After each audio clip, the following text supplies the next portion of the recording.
Original post, March 12, 2024. We have been together for 12 years, married 8 of them. We always had great dynamics. She told me she would want 2 to 3 children. I was always more cautious due to my troubled childhood.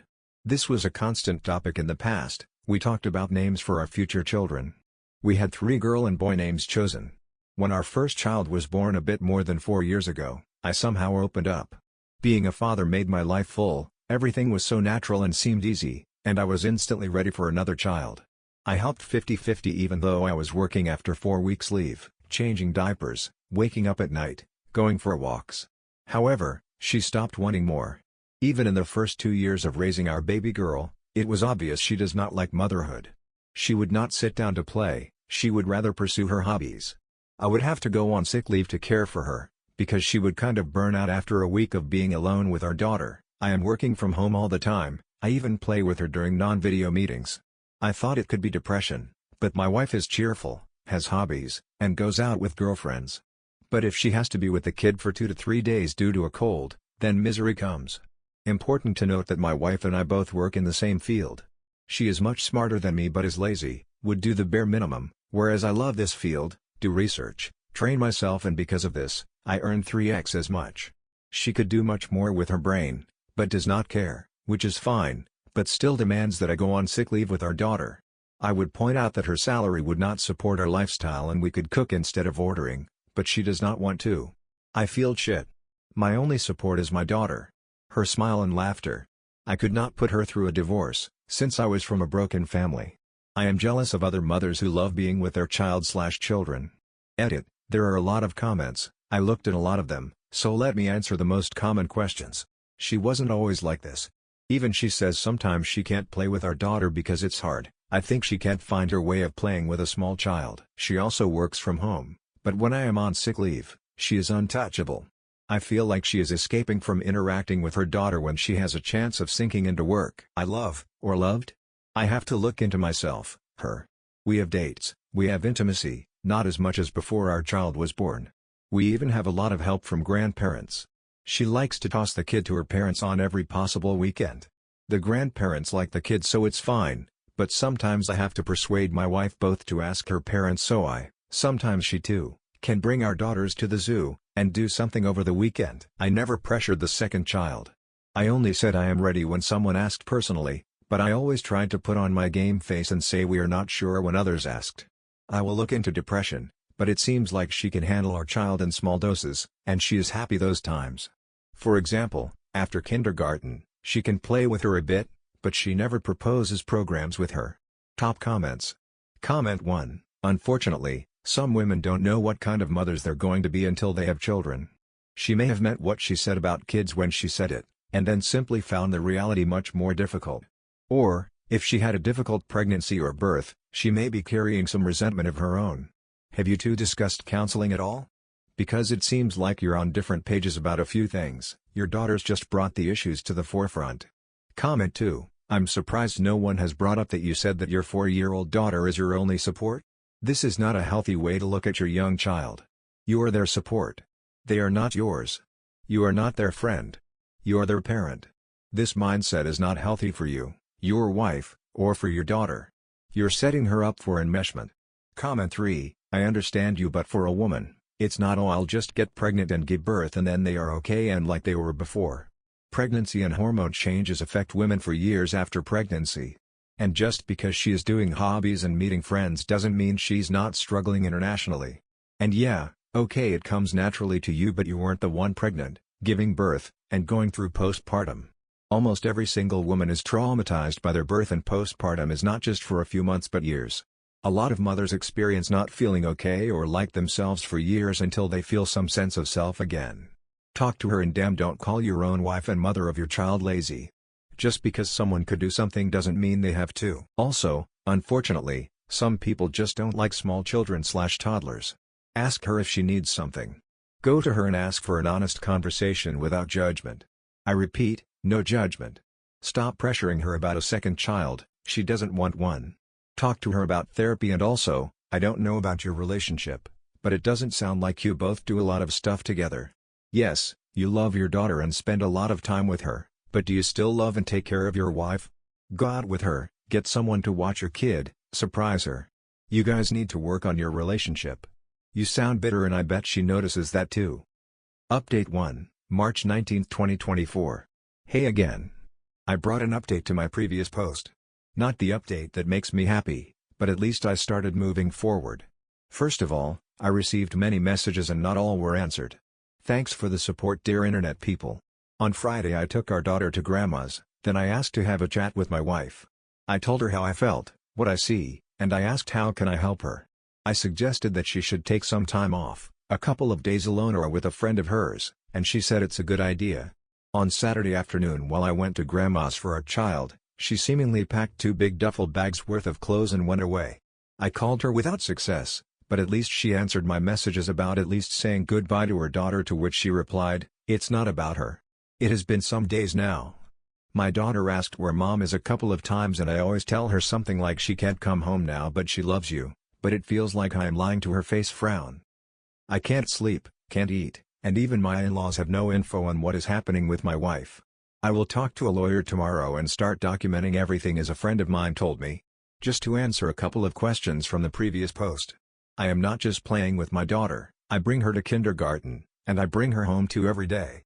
I plan weekend activities, vacations, I wash more than my wife does. I plan date nights for my wife and I, while grandma came over or we brought our child to their place. So, there is that. Keep safe all. Top comments. Comment 1, whatever you do, don't let her do the in and out, back and forth bullshit. Don't let her vanish for weeks or months at a time, pop back up for a visit or two, and then disappear again. That fucks kids up badly. Either she's going to be a mom or she's not. Comment 2, has she communicated any of her feelings about this with you? Is motherhood different than she expected? I've read both of your posts, and it seems like she's checked out from your perspective. Documenting and contacting a lawyer are just going to be the first steps. If she comes back, your priority is going to be your child. Do not let her be alone with her at all. Especially if she has ever said anything to the effect of wishing you could go back to the way it used to be between you two. Even on the less horrific side, she could say or do anything that could cause your child to suffer greatly. I would recommend therapy for both of you. If your wife is a disinterested parent, I'm betting your child has already picked up and internalized something from it. It could be small, like not trusting women because she knows she can't rely on her mom. Comment 3, she clearly hates her child and has resentment towards you both. You got it right with the lawyer and documentation. You and your daughter are going to need therapy. This is the ultimate betrayal of trust and now you have no support. I hate saying anything good about this, but at least she left without hurting your daughter physically. A lot of women don't feel they can abandon their kids the way men do. Not all men obviously, I just mean disappear easier if they want while remaining in denial, and off them instead. And that's been on the rise. Story 2, am I the asshole for breaking up with my fiancé due to my mother? Original post, March 13, 2024. So, I, 26 male, and my now ex-fiancé, 27 female, had been dating for a little over 4 years when I asked her to marry and she said yes. Now here's the problem: as we were planning about the new house we were going to buy, I talked to her about a room for my mother who is in her 60s, as she'd live with us after we got married. I had discussed with her a lot of times when we were dating that my mom would live with us because, simply put, I'm an only child and my mom raised me as a single mother after she divorced my father. Abuse. She never had a new boyfriend, nor did she ever remarried.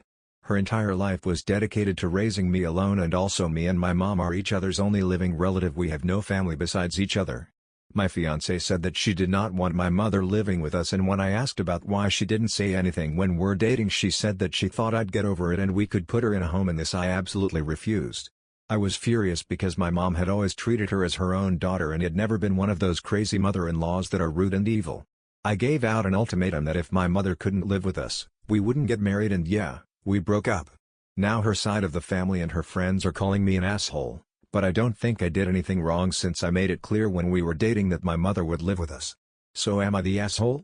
Edit, I should have mentioned this, but our family has a history of dementia settling in around early 60s and my mother has started to show signs of forgetfulness. That's why I want to keep her as close as possible. Edit 2, I will be the primary caregiver. She has plenty of savings to cover the cost of her treatment and 2 apartments in her name. One where she currently lives and one we rent out.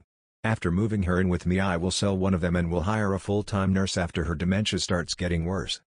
We were never planning on having children, nor did I ever expect her to quit her job or stay at home to take care of my mother. I understand that it'll be tough, and it should be majorly my responsibility, but she raised me through tough times all on her own, and I will not turn my back on her now that it's my time to help her. My mother has only recently started showing signs of dementia. Up until a few years ago she was doing just fine, but now her health is slowly starting to deteriorate. We are independently wealthy due to my mother's founding and then selling her own company. Money will not be an issue and I can easily hire help. Edit 3, you all are correct, but my mother living with us is never the only option I suggested. I understand that what I had was a big ask, so I was ready to buy a 2-story home or something like that, but she just wanted to put her in a home and be done with it. Relevant comments. Comment 1. I'm confused. Is your mother currently living with you? Assuming she doesn't, what difference does it make if she can currently care for herself? How far away is, or will be, your house from hers? She could easily come over to care for your child, or vice versa. You honestly sound like you put your mom as a priority over anyone else. OP. She currently lives in an apartment about an hour away from where I work. She can take care of herself but only through basic things and cannot drive anymore since our family has a history of dementia starting around lower 60s. I want to keep her close by. Comment 2. Do you want a fiancé or free nurse only? It sounds like the latter. I don't usually edit my posts, but I forgot to add this. It's odd that OP only wants his mom to move in after he is married and not before if she needs that much help. OP. I take care of my mother as much as possible. I don't expect her to stay at home and cater to my mother's wishes as she has her own job and life, but I cannot let my elderly mother live alone either. Update 1, March 15, 2024. So, I talked with my mother about the wedding being cancelled and why it was happening, and well, got a very tight slap across my face. My mother was disappointed with the idea of my ultimatum, and she felt that I was reducing her down to a burden when she wasn't one just yet. It was already stated she'd come live with me, and I got married. This was not the way my mother expected me to handle the situation better.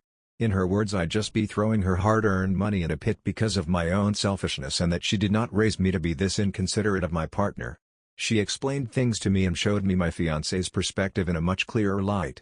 She said she did want and expect to live with us, but not for forever, and not that soon after I got married.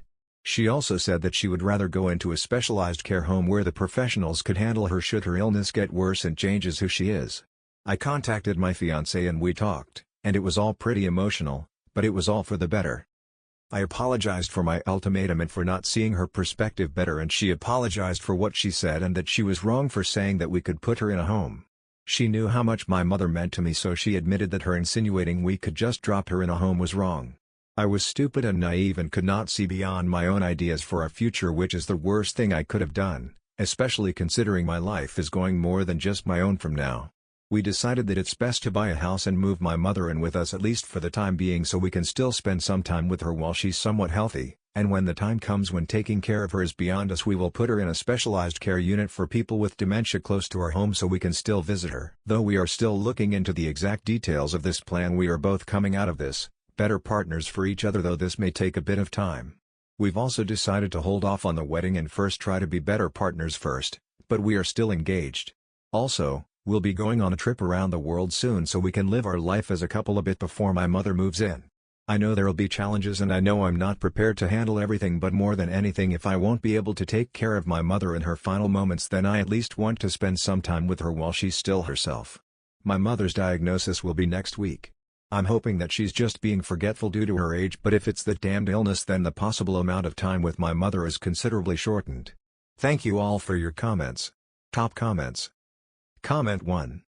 OP, I say this as a compliment. Your mom is a badass and I want to be like her when I grow up. She's tough, resilient, loving, wise, and she sounds like the kind of mom who means it. She says she just wants her child to be happy. That last point is something that a lot of parents say, but a lot of them also attach strings to it. For example, I just want my kids to be happy as long as they become a lawyer, a surgeon, or a broker in real estate or finances. I just want my kids to be happy as long as they marry someone who meets my standards, because I know what's best for my child. I'm so glad that you were able to really take in what your mom said about your fiancé's perspective, and that both of you were able to set aside your hurt feelings/pride so that you could have a really open, honest, and vulnerable conversation. I would suggest couples counseling because it can help you both learn how to better communicate with each other, and learn to develop compromises that truly meet each of your needs without resentment. People grow and evolve over time, so marriage or really any relationship takes a lot of work, and a lot of people wait until there's a problem to get counseling. But if you think of it as maintenance to keep it going smoothly, it can help you prevent issues from snowballing into that big problem. It sounds like you guys have a stable foundation when you communicate openly, so counseling can help you strengthen it and build upon it. Enjoy this time with your mom and with your fiancé. There's no rush to get married, you're already committed to each other, just focus on keeping those relationships happy and healthy. Wow, a story that went from divorce to buying a house instead of the other way around. It's nice to read a story where people are able to sit down and have a conversation like an adult. Also, OP's mom is an absolute badass. I wish her a long and healthy life. Anyway, that's it for this video. Thank you for watching, have a great day, and I will see you in the next video.